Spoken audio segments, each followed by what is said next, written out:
Salem Aerial. For aerial photos, videos, mapping, and inspections, visit SalemAerial.com. I'm a 10-year Navy veteran, and I've lived in Oregon basically since the 5th grade, and came back to Oregon in 2014. Unfortunately, the job market is kind of ugly here, but that's kind of what put me off coming back. Spent 10 years active duty Navy, worked for the Naval Security Group, National Security Agency overseas, and well, I've always been a good guy, and that's who I'll always be. Yeah. So you were talking to the ladies over there, and apparently you have quite a little bit of information to share with the people. Yes. You know, ever since this whole election fraud thing came out, during my primary, there was something that we noticed that was really odd with the numbers. Let me stop you there. Your primary, did you run for office? Yes, I did. I ran for U.S. Senate here in 2020, okay. Republican primary. And during the primary, as the first numbers were coming in from each county, we noticed that every candidate had the same percentages in each county within 1 to 2/10%. And that's very unlikely, very odd. And that just kind of stunned us. And we were actually expecting between 50 and 65% of the vote in that race. And we actually ended up with just under 31% overall. I actually lost my home counties of Cook County and Douglas County. And also that was quite a shock. It didn't make any sense. And unfortunately, we didn't have the financial ability to pursue hand ballot counting, recanvass after that primary. So we basically just kind of hunkered down and decided, well, let's start preparing for the next go-round, for the next U.S. Senate race. And between then and now, my steering committee came to the conclusion that they believe that I should be running for governor. And after having a very long conversation with all of them, that was our final conclusion. So we're running for governor in 2022. What are your thoughts about Kate Brown and the way she's governed this state? Well, unfortunately for Kate Brown, she is up to her eyeballs in China. We know, based on information that's been leaked out of China, that she is, well, apparently somehow beholden to the Chinese Communist Party. She is one of their members, and we all should take issue with that for the simple fact that she's here in Oregon as our governor to represent us, not China. But we have seen her interactions with China, and I'm sure there's a whole lot more that the federal government is very much aware of, and fundamentally, potentially, could end up charging her with sedition at the minimum and potentially treason at the most. Right now in the state of Oregon, throughout the United States, the ability for foreigners to actually own U.S. soil is in play. And we have seen a number of farmland and business and other land throughout Oregon, Washington, parts of California that are being bought up by Chinese elements. And this is a serious issue. Now, for Kate Brown, the thing that we found was that in this last election, the general election, when we started hearing about all the ballot counting software problems, hardware, software, I have a team of people, my cyber analyst group, and the lead guy, we call him the professor.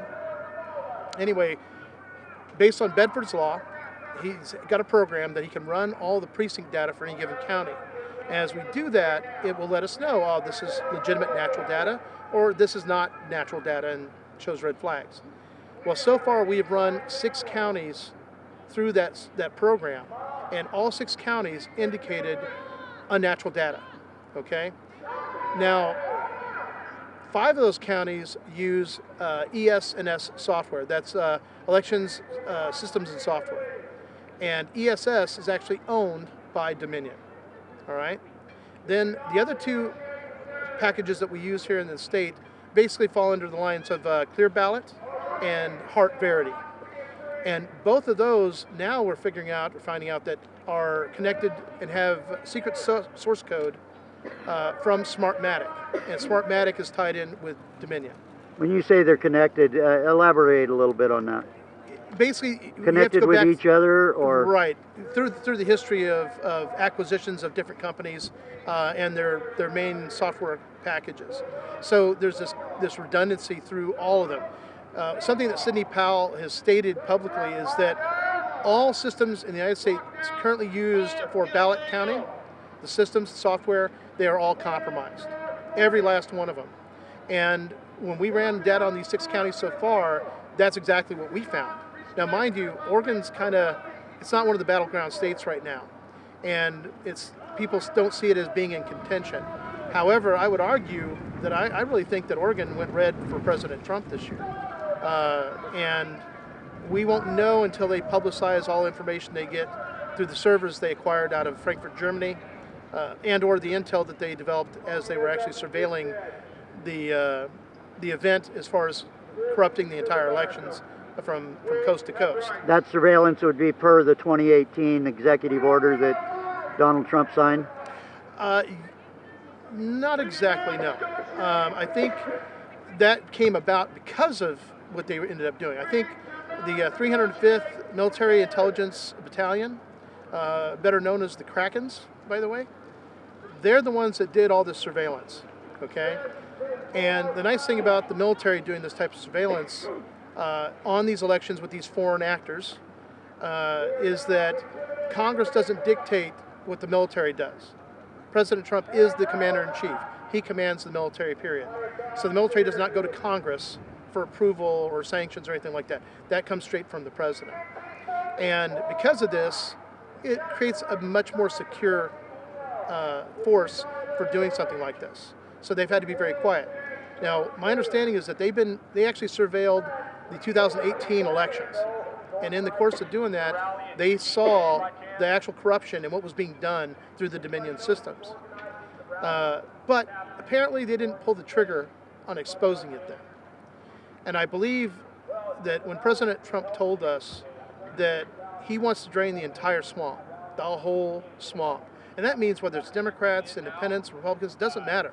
Anybody who's corrupt within the political system in our country, which we all know and can attest to from personal experiences, that we've seen that corruption.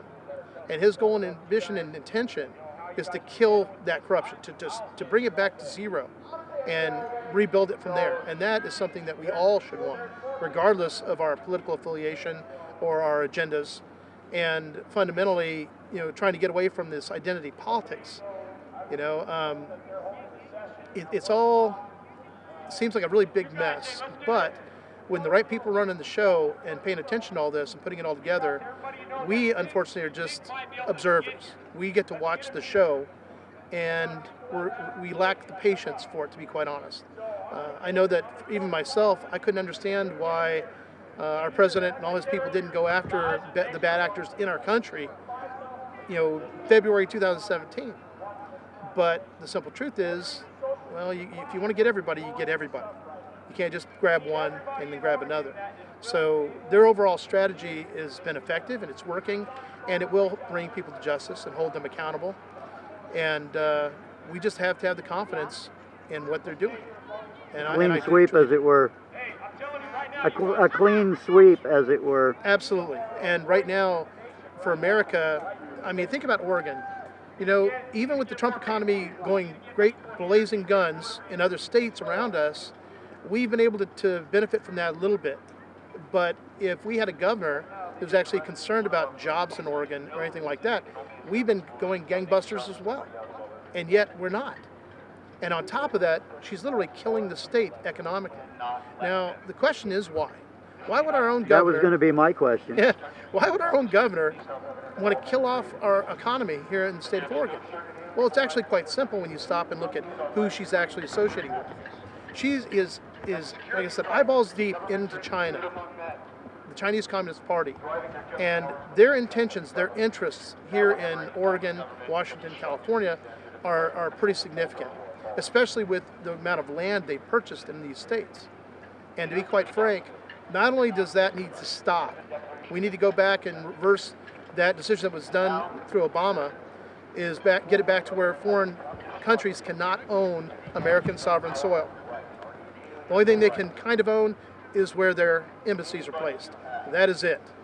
No, it's one thing for a company to own a building on land, but they can't own the land. And we have to get back to the basics. Call it old school, I guess. Old school is still the best school, right?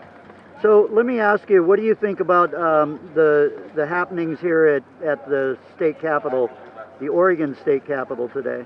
Well, I understand the frustrations, and I understand the anger. We have a governor and a legislature that's basically keeping us out of the process that we're supposed to be part of. Whenever they bring a bill, they're not supposed to just bring us a draft. Number two, we're supposed to have a chance to respond to those bills. As the public and the citizens. Exactly right. And we're not getting that opportunity. That is being taken away from us. This is fundamentally communist China, okay, with how they're handling this. And unfortunately, we have a legislature that is predominantly Democrat, but I wouldn't even say Democrat so much as I would say communist Democrat, because they have been ramrodding all kinds of things through our legislature at the behest of Kate Brown, and then she signs it off, and it's done. We have an attorney general that's not doing her job, not holding our governor accountable like she should, and we have a Supreme Court in this state now that is quite questionable by their actions with various cases coming to them. It's very disappointing and very frustrating, but the thing I have to tell everybody is you've got to be patient and have a little faith. We always have hope. There are forces that are working to fix and rectify all the different states, especially the ones that are being strangled by the Democrat governors and secretaries of state. It's just part of the process. Let me ask you, in your opinion, what role does mail-in ballots? Well, we've had that for 20 or 25 years here in Oregon. Yeah, is it about 22 years? Does that sound right? I forget, something like that. From what I understand, the idea of mail-in ballot was really a good idea, and they thought that they would get more participation, which is always important. I wish everybody would get a ballot, would actually vote. That's one of the great benefits of being an American. And when they implemented that system, it was shortly thereafter that our state went from red to blue, which was kind of odd. And people always say, well, the Democrats outnumber us. No, the truth is that's not really true. When you have a state that currently has about less than 1 million Democrats, about 750,000 Republicans, 1.2 million.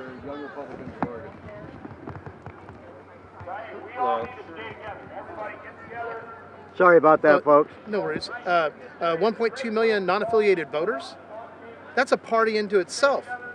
And who are those people? They're made up of independents, Republicans, Democrats, conservatives, all kinds of people that are just fed up with party politics. And to me, that's a great sign and also a signal that we may be very well ready for a Patriot Party or a We the People Party. We can make them, give them the lion. There we go. And lion's got to roar. It might have started here today. I think you might be right. And what we're seeing is, I think there was a poll recently, about 72% of Republicans said that if they had a different party to go to, that they would actually jump ship from the Republican Party. But that tells you something about the Republican Party here in Oregon. Fundamentally, the overall leadership, in my honest opinion, based on what I know, has really violated Republican trust. They have failed the Republican voters as a whole. Now, at the county levels, those are pretty much on the up and up. But when you start looking at the party leadership in the state of Oregon, as well as the Central Committee and our National Committee men and women, that's where it has grossly failed. And the steady demise of the Oregon Republican Party over the last 22 years, I believe can be attributed to one single person, and that is Salem-News. He's currently our National Committeeman. He's been there for a long time. And we've not seen real leadership. We've not seen the funds for the Republican Party in Oregon have dried up and just vanished. And do you think, back to the mail-in ballots, how much weight do you put on the dwindling power of the Republican Party? I'm not getting the question right. Actually, I think I know what you mean. Well, it's the mail-in ballots. The mail-in ballot system, like I said, it all started at the same time. So we had mail-in ballot system. We had our state go from red to blue overnight. And since then, I don't think we've had a single U.S. senator or governor, Republican governor, in all that time. Now, like I said, the idea and the people that came up with the idea for the mail-in ballot system was great. However, it also set itself up to be highly and easily corruptible. And it's one of the reasons why I think we need to get back to polling, where you go into the polls, you show your ID, you sign the book next to your name with your signature, they give you your ballot, you go get it filled out, punched, whatever, and it gets counted. We need to go back to the old school way. We can still do that. We're capable. We don't have to use all this technology. Not to mention the fact that unless we have technology that is not corruptible, that can't be interfered easily with, doesn't have the back doors, but we're seeing this is a nationwide type of thing. And we're also finding out that China fundamentally owns all these different companies or is connected to them. It's all corrupt. We can't trust it. It has to be tossed out and started from scratch. And I think for Oregon, with Republican voters, President Trump has kind of reforged the party or the people that are members of the Republican Party, but that doesn't necessarily make them still Republicans. I think they are fed up with politics as usual. They want to see real progress. We have too many politicians, might as well be a four-letter word, that get into office and the first thing, well, I'd love to fix this problem, but we just can't. I'm one vote, I can't change everything. Then we have a president that came along that's never been a politician. He got in and he got the work done. How is that? Why is that? I'll tell you why. He's a pragmatist. He's not a Republican, he's not a Democrat, he's a pragmatist. He's a problem solver. He's a problem fixer. And for me as a candidate, that's who I am. I've been a conservative Republican my whole life, but the simple truth is, I want problems fixed. I want to have the best, most positive effect I can have on anybody. Doesn't matter what they choose to be their party affiliation. But I'll tell you what, if we can get a true we the people party that is truly based on the Constitution, no identity politics, and fair and equal treatment of everybody, nobody should be against that. Nobody. But as soon as you try to separate it and individualize it, that's also where you get the division that's created, the chaos that's created, and that's what fundamentally undermines the whole mess. And right now, China is all about creating chaos in this country, creating as much division as possible, and that makes it easier for them to soften us up and do what they want. And it's time for us to get back into that arena and punch somebody's lights out. Sure. So, websites, social media for your campaign? Romero, the number 4, Oregon.com is my website, and it's being updated as we speak. I'm also, you can find me on Facebook under Paul Joseph Romero Jr. It'll say U.S. Senate, but on the actual page it'll say for Governor 2022. And because you're kind of switching directions here. Yes, I'm having it a little bit midstream, but not really. We're still kind of early, and we're actually getting a good jump on it because right now we have over 3,000 volunteers still that are on my books to help out and support me in any campaign I run, and that number is growing every day. I'm getting some major industries to back me. We're actually working on some projects to do now. One of the issues we have is our timber industry, and thanks to Loma Wharton and her brother Dennis, we have the actual process for any given county to get their timber industry back up and running, do it fully legally. It's just a process with the federal government. And once we do all that, nobody can stop it. The governor can't stop it. The Secretary of State can stop it. Attorney General can't stop it. Nobody can stop this process. But the county commissioners are the ones that actually have to do it. Now, we have people that will help them, but if we have a county commissioner that's not going to play ball and do their job in their county, well, the next step we're going to do, we're going to recall them, we're going to get somebody that's going to do the job, and then we're going to get that timber industry back for that county. And that's really important right now because we need to start doing this now so that in the next 2 years, we have something substantial for the state of Oregon. Building a foundation for the next election. Absolutely. Too many times we get people that are politicians, they come in, they don't really offer you a pathway to what they're going to do and accomplish. And I think that any person running for office, if you don't have some type of solution, a legitimate solution that you can express to people before you're elected, then you have no business running for office. And for me, that's what I'm all about. It's about jobs, it's about our timber industry, it's about the hemp industry. Let me tell you what, that alone will dig Oregon out of this huge financial hole that Kate Brown and all her cronies have put us in. We have Mayor Ted Wheeler. You ought to look up his history when he was treasurer of the state. That man has lost more money, more PERS money, than anybody probably in the history of any state. We also found out recently that Kate Brown and them have put another $100 million into a Chinese-based biotech firm that manages a biotech fund. Why are we investing in China? Why are we letting them invest our money? We also found out that China owns CalPERS, California PERS. CalPERS has been buying up wineries all over Oregon. China owns most of our wineries. This has got to stop. So for me, my name is Paul Romero. I'm running for governor 2022, possibly 2021. We'll see what happens. And I appreciate your vote and your support. Reach out to me. My number is 458-256-9437, and I'll be happy to talk with you. I'm very accessible. Thank you. All right. Thank you for, ladies and gentlemen, you've been bearing witness live with Salem-News Journal, and thank you, Paul. Glad to do it.